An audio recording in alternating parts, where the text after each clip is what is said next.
Hello friends, आप सभी को नमस्कार। मैं हितेश कुमार एक बार फिर से आप सभी का ज्ञानकोश यूट्यूब चैनल में स्वागत करता हूं। आज है 19 फरवरी और 19 फरवरी से जितनी भी करंट अफेयर्स बनेंगी वो हम आज की वीडियो में चर्चा करेंगे। इस वीडियो का पीडीएफ आप सभी को ज्ञानकोश यूट्यूब चैनल पर मिल जाएगा, ज्ञानकोश टेलीग्राम चैनल से ले लीजिएगा या ज्ञानकोश फेसबुक पेज से इसके पीडीएफ को आप डाउनलोड कर सकते हैं। तो चलिए शुरू करते हैं आज के कुछ महत्वपूर्ण करंट अफेयर्स। बात करते हैं सबसे पहले कि आज है 19 फरवरी और 19 फरवरी से सबसे पहले प्रश्न तो यही बनेगा कि 19 फरवरी का जो दिन है वो किस दिवस के रूप में मनाया जाता है। तो आज का जो दिन है ये मृदा स्वास्थ्य कार्ड दिवस के रूप में मनाया जाता है। मृदा स्वास्थ्य कार्ड के रूप में आज का जो दिन है ये मनाया जाता है। अब बात करते हैं कि इसी दिन 19 फरवरी 2015 को राजस्थान के सूरतगढ़ में मृदा स्वास्थ्य कार्ड जो योजना जो थी वो हमारे देश के प्रधानमंत्री नरेंद्र मोदी द्वारा शुरू करी गई थी और इसी की स्मृति में यह दिवस मनाया जाता है। अब इस दिवस को मनाने का उद्देश्य क्या है?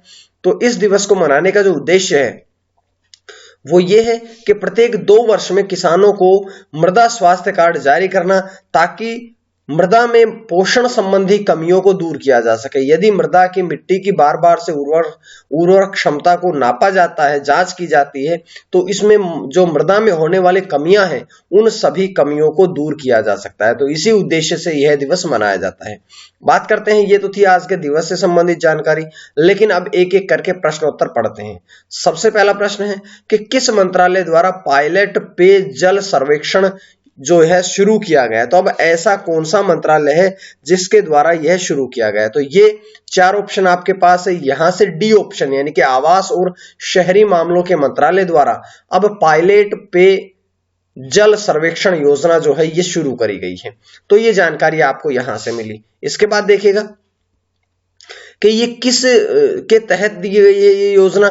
तो ये जो शुरू किया गया है ये जल जीवन मिशन शहरी के तहत ये जो कार्य है ये शुरू किया गया, ये सर्वेक्षण जो है ये शुरू किया गया है। अब बात करते हैं कि इस सर्वेक्षण को शुरुआत में 10 शहरों में लागू किया जाएगा। तो 10 शहर कौन कौन से हैं? सबसे पहले आगरा, बदलापुर, भुवनेश्वर, चूरू, कोच्चि, मदुरई, पटियाला, रोहतक, सूरत और तुमकुर, इन 10 शहरों में इसे शुरू किया जाएगा। अब इसके शुरू करने का उद्देश्य क्या है? तो इसका शुरू करने का जो उद्देश्य है वो है कि पानी की मात्रा और गुणवत्ता का मानचित्रण करके जल संरक्षण करना। तो पानी की मात्रा को ध्यान में रखना, पानी की गुणवत्ता का ध्यान में रखना और इन सब चीजों का ध्यान में रखते हुए जल संरक्षण करना ही इसका मुख्य उद्देश्य है। बात कर लेते हैं कि वित्तीय वर्ष 2021-22, यहां से देखिएगा 1 फरवरी को जो हमारा बजट पेश हुआ है उस बजट में इसके लिए भी कुछ प्रावधान दिया गया है। तो जल जीवन मिशन के लिए वित्तीय वर्ष 2021-22 में 2.87 लाख करोड़ रुपए प्रस्तावित भी किए गए हैं। और यहां से एक और इंपॉर्टेंट प्रश्न ये बनता है कि वर्तमान में आवास और शहरी मामलों के मंत्रालय द्वारा शुरू किया गया है। तो वर्तमान में आवास और शहरी मामलों के राज्य मंत्री कौन है? स्वतंत्र प्रभार के राज्य मंत्री हैं अब हरदीप सिंह पुरी। तो इस प्रकार से पूरी जानकारी हमने इस प्रश्न से पढ़ ली है। उसके बाद बढ़ते हैं अगले प्रश्न यानी कि प्रश्न नंबर 2 की तरफ। देखिएगा, पीमो नामक इलेक्ट्रिक बाइक किसके द्वारा लॉन्च करी गई? तो पीमो नामक ये जो नई इलेक्ट्रिक बाइक है ये किसके द्वारा लॉन्च करी गई है? ये लॉन्च करी गई है ए ऑप्शन आईआईटी मद्रास के द्वारा। आईआईटी मद्रास ने अब पीमो नाम की एक नई इलेक्ट्रिक बाइक शुरू करी है, लॉन्च करी है। अब इसके द्वारा क्या जानकारियां हैं क्या नहीं है तो इसके बारे में सुनिएगा कि आईआईटी मद्रास के इंक्यूबेटेड पाई बीम इलेक्ट्रिक द्वारा इसे शुरू किया गया है। ये यूटिलिटी ई बाइक व्यक्तिगत और व्यावसायिक दोनों उपयोग के लिए बनाई गई है और इसके लिए लाइसेंस या किसी रजिस्ट्रेशन की पंजीकरण की भी कोई जरूरत नहीं है। अब बात कर लेते हैं कि इस ई बाइक की कीमत कितनी है? तो इसकी कीमत है 30,000 रुपए। मात्र 30,000 रुपए में अब इलेक्ट्रॉनिक बाइक जो है ये तैयार कर दी गई है। ये वित्तीय वर्ष 2021-22 के अंत तक ये लक्ष्य निर्धारित किया गया कि इस बाइक के कम से कम 10,000 ये वाहन बेचे जाएंगे। 10,000 इनकी जो वाहन है ई बाइक के ये बेचने का लक्ष्य भी निर्धारित किया गया है। तो ये जानकारी हमने यहां से पढ़ी है। उसके बाद है अगला प्रश्न बल्कि इस आईआईटी मद्रास के द्वारा शुरू करी गई है।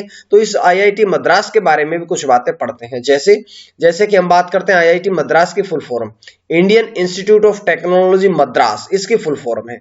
स्थापना कब हुई थी? तो 1959 में इसकी स्थापना करी गई थी। इसके चेयरमैन कौन है? पवन कुमार गोयंका जो हैं वे इसके चेयरमैन हैं। और अगर बात करें हम निदेशक की, तो भास्कर राममूर्ति जो हैं वे इसके निदेशक हैं। इस प्रकार से पूरी जानकारी हमने इस प्रश्न से पढ़ ली है। उसके बाद बढ़ते हैं अगले प्रश्न की तरफ। तो अगला प्रश्न आपके स्क्रीन पे है, प्रश्न नंबर 3 कि संदेश नामक इंस्टेंट मैसेजिंग प्लेटफॉर्म किसके द्वारा लॉन्च किया गया? तो इसका नाम है संदेश नामक जो इंस्टेंट मैसेजिंग प्लेटफॉर्म है ये किसके द्वारा लॉन्च किया गया है? तो ये देखिएगा 4 आपके सामने ऑप्शन है। 4 ऑप्शन में से राष्ट्रीय सूचना विज्ञान केंद्र यानी कि आपका ऑप्शन बी जो है वो यहां से सही होगा, यानी कि ऑप्शन बी के द्वारा ये लॉन्च किया गया है। तो बात करते हैं इसके बारे में और भी जानकारियां, जैसे राष्ट्रीय सूचना विज्ञान केंद्र NIC के द्वारा ये प्लेटफॉर्म जो है ये लॉन्च किया गया है।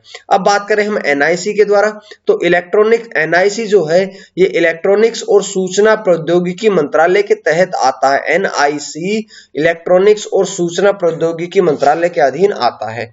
इसका प्रयोग जो है प्रयोग किस लिए किया जाएगा? संदेश नामक इसका, तो इसका प्रयोग जो है इसका प्रयोग मोबाइल नंबर और ईमेल आईडी के जरिए सभी प्रकार के संचार के लिए इसका प्रयोग किया जा सकता है। तो इसके लिए ये जानकारी मैंने आपको यहां से दी है।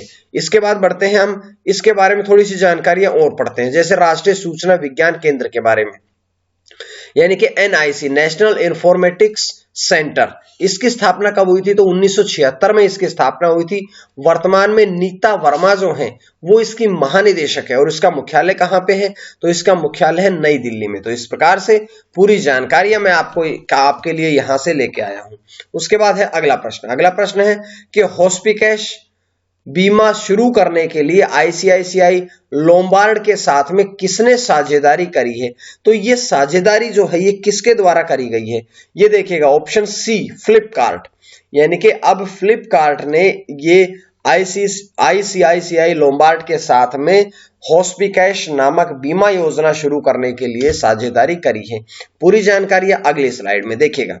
ये बीमा उत्पाद उपभोक्ताओं को अस्पताल में भर्ती होने के हर दिन का भुगतान करने में भी सक्षम बनाएगी। हर दिन यानी कि पर डे इसमें आपको भुगतान किया जाएगा। अब बहुत सी जानकारियां हैं क्योंकि ICICI लोम्बार्ड के बारे में और फ्लिपकार्ट के बारे में, तो इनके बारे में भी हम जानकारियां पढ़ते हैं। जैसे बात करते हैं फ्लिपकार्ट के बारे में तो फ्लिपकार्ट का मुख्यालय कहां पे है?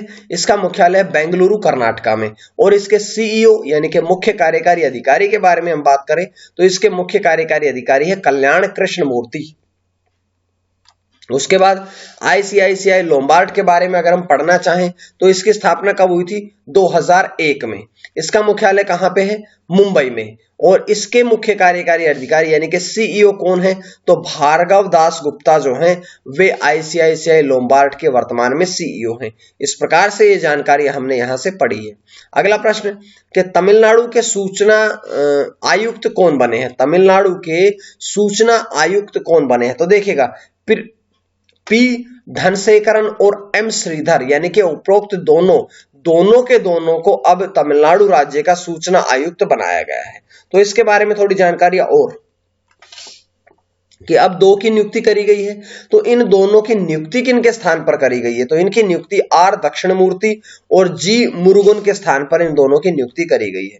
अब यहां से ये बात देख लीजिएगा आप कि ये तमिलनाडु के द्वारा करी गई है। तो तमिलनाडु के बारे में हम थोड़ी बातें पढ़ लेते हैं। तमिलनाडु के बारे में अगर हम पढ़े तो इसकी राजधानी कहां है?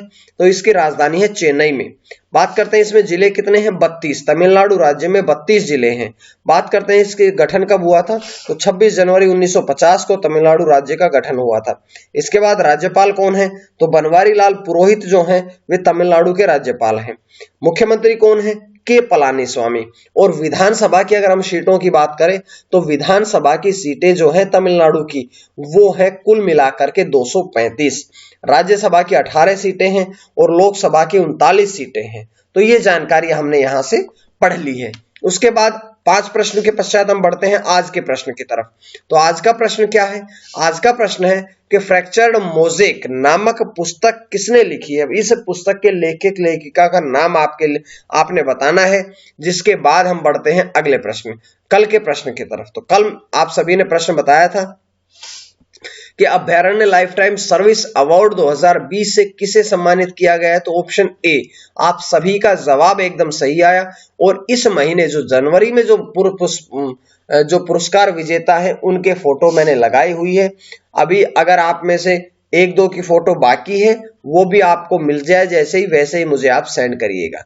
तो ये जानकारी मैंने आपको यहां से दी है। उसके पश्चात देखिएगा 5 प्रश्न के बाद आज का प्रश्न पढ़ते हैं, फिर पिछला प्रश्न का जवाब पढ़ते हैं और फिर बढ़ते हैं हम आज के छठे प्रश्न की तरफ। तो छठा प्रश्न है कि सीरिया में भारत के राजदूत कौन बने हैं? सीरिया देश में भारत के राजदूत जो बने हैं वो है महेंद्र सिंह कन्याल। महेंद्र सिंह कन्याल यानी कि ऑप्शन सी जो है वो आपका सही रहेगा। इसके बारे में पूरी जानकारी पढ़ते हैं कि अगर हम महेंद्र सिंह कन्याल के बारे में बात करें तो इससे पहले वे सूरीनाम में भारत के राजदूत थे और उसके पश्चात सूरीनाम के पश्चात वो बने हैं अब सीरिया के राजदूत। अब आगे बढ़ते हैं। सीरिया के बारे में एक प्रश्न और भी ये रहेगा कि हमारे जो केंद्र सरकार है उसने 2000 मैट्रिक टन चावल जो है वो भी सीरिया को देने का फैसला लिया है। अब ये जानकारी है यहां से, लेकिन ये सीरिया के बारे में हमने पढ़ा है, तो सीरिया के बारे में एक दो प्रश्न और भी बन सकते हैं। जैसे कि बात करें सीरिया की राजधानी कौन सी है? तो सीरिया की जो राजधानी है वो है दशमिक। सीरिया की राजधानी कहां है? दशमिक है। ये देखिएगा फोटो में लिखा भी है। उसके बाद बात करते हैं कि सीरिया की राजभाषा कौन सी है? अरबी। सीरिया के राष्ट्रपति कौन है? बशर अल असाद। और अगर हम प्रधानमंत्री की बात करें तो मोहम्मद नाजी अल ओतारी जो हैं वे सीरिया के प्रधानमंत्री हैं। तो ये जानकारी हमने यहां से पढ़ी है।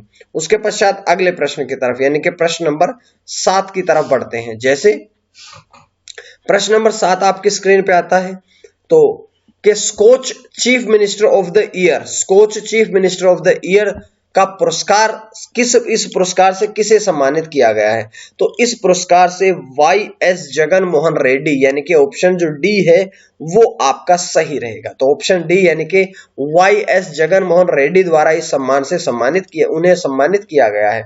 बात करते हैं कि किसने सम्मानित किया है?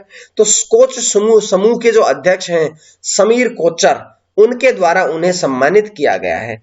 तो ये जानकारी हमने यहां से पढ़ी है। उसके बाद प्रश्न नंबर 8 की तरफ बढ़ते हैं कि भारतीय सांकेतिक भाषा शब्दकोश के तीसरे संस्करण का विमोचन किसके द्वारा किया गया? तो इसका विमोचन जो है वो किसके द्वारा किया गया है? थावर चंद गहलोत यानी कि ऑप्शन ए जो है वो आपका सही रहेगा। थावर चंद गहलोत जो है उनके द्वारा इसका विमोचन किया गया है। बात कर लेते हैं कि थावरचंद गहलोत जो हैं वो किस पद पर हैं? वे केंद्रीय सामाजिक न्याय और सशक्तिकरण मंत्री हैं, थावरचंद गहलोत। इसके बाद तीसरे संस्करण में कुल 10,000 शब्द हो गए हैं। अभी पहले और दूसरे संस्करण के 6,000 शब्द भी शामिल हैं, लेकिन अब तीसरे संस्करण में 4,000 शब्द और जोड़ दिए गए हैं, जिसके पश्चात 10,000 शब्द हो गए हैं। ये शब्द शैक्षणिक शब्द, कानूनी प्रशासनिक शब्द, चिकित्सा शब्द, तकनीकी शब्द और कृषि शब्द से रोजमर्रा के उपयोग में किए जाने वाले शब्द हैं। बात करते हैं कि इसका पहला संस्करण कब लॉन्च किया गया? 2018 में, 23 मार्च 2018 में लॉन्च किया गया था, जिसमें कि 3,000 शब्दों को जोड़ा गया था। जिसके पश्चात दूसरा संस्करण जो था वो 27 फरवरी 2019 को जोड़ा गया, जिसमें 3,000 और शब्द जोड़ दिए गए। और अब जो है तीसरे संस्करण में 4,000 शब्द जोड़ करके कुल 10,000 शब्दों का संकलन इसमें कर दिया गया है। उसके पश्चात प्रश्न नंबर 9 की तरफ कि महिला उत्कृष्टता पुरस्कार 2021 से किसे सम्मानित किया गया है? तो प्रश्न नंबर आपके पास 9वां है। 4 ऑप्शन आप लोगों के पास है। चारों ऑप्शन में एक में लिखा है उपरोक्त सभी, यानी कि 4 महिलाओं को महिला उत्कृष्टता पुरस्कार 2021 से सम्मानित किया गया है। बात कर लेते हैं कि ये भारतीय राष्ट्रीय अकादमी की 4 युवा महिलाएं हैं, जिनका नाम है शोभना कपूर, अंतरा बनर्जी, सोनू गांधी, रितु गुप्ता। ये 4 महिलाएं हैं जिन्हें इस पुरस्कार से सम्मानित किया गया है। उसके बाद देखिएगा आज के अंतिम प्रश्न की तरफ कि अमेरिका के centre for Medicare and Medicaid services के लिए चुना गया है। किसे चुना गया है? तो ये पहले तो मैं बताऊं आपको, नियुक्ति जो है ये जो बाइडेन के द्वारा करी गई। जो बाइडेन अमेरिका के नवनिर्वाचित राष्ट्रपति है, जो कि डोनाल्ड ट्रंप के स्थान पर अभी राष्ट्रपति बने हैं। उसके बाद उन्होंने ये नियुक्ति करी है चिकिटा ब्रूक्स लाश्योर के रूप में। तो ये जानकारी हमें यहां से मिलती है। ये नियुक्ति जो बाइडेन द्वारा करी गई है। तो ये थी आज की कुछ महत्वपूर्ण करंट अफेयर्स। अब हमने ज्ञानकोश यूट्यूब चैनल की प्लेलिस्ट बना दी है। अगर आप प्लेलिस्ट में भी ढूंढना चाहते हैं तो आसानी से सभी वीडियोस को देख सकते हैं। तो आज के लिए इतना ही। मां सरस्वती की कृपा आप सभी पर बनी रहे। आप सभी का बहुत बहुत धन्यवाद। अगर आप डेली करंट अफेयर देखते हैं तो ज्ञानकोश यूट्यूब चैनल को सब्सक्राइब कर लीजिएगा। पीडीएफ के लिए ज्ञानकोश टेलीग्राम चैनल से जुड़े या ज्ञानकोश फेसबुक पेज से जुड़े। आज के लिए इतना ही। मां सरस्वती की कृपा आप सभी पर बनी रहे। आप सभी का बहुत बहुत धन्यवाद।